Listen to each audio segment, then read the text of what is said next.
He had no money for his mother's medicine. Then an angel appeared. Javier's hands trembled as he stood at the pharmacy counter, staring at the price of his mother's medicine.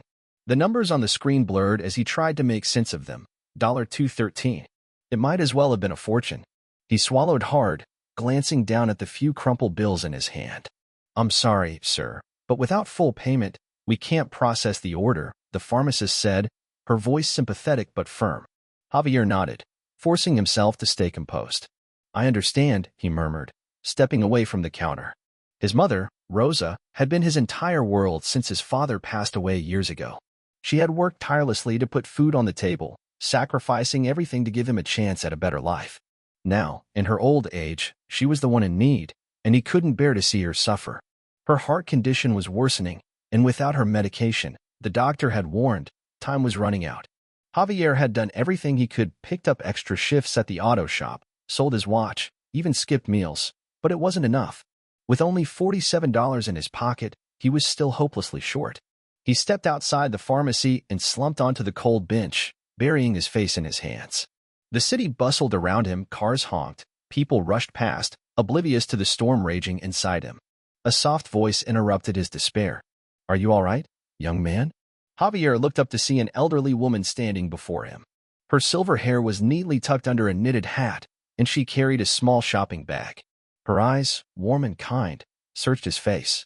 He managed a weak smile. "Just a tough day, ma'am." She sat beside him. "Would you like to talk about it?" Javier hesitated.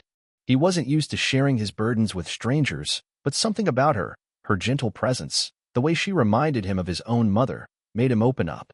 He told her everything, his voice breaking as he spoke of his mother's illness, his helplessness, and his fear of losing her. The woman listened intently, nodding with understanding. When he finished, she reached into her bag and pulled out a small leather wallet. "How much do you need?" she asked. Javier's eyes widened. "Oh, no, ma'am, I couldn't. She held up a hand, silencing him with a smile. "I once had a son who would have done anything for me. Life took him away too soon, but hearing you talk about your mother, it brings back memories. Let me help you." Tears welled in Javier's eyes. I don't know how to thank you." She pressed the bills into his hands and squeezed them gently. "Just promise me one thing. Someday, when you see someone struggling, pay it forward. Be their angel." Javier nodded, unable to speak past the lump in his throat.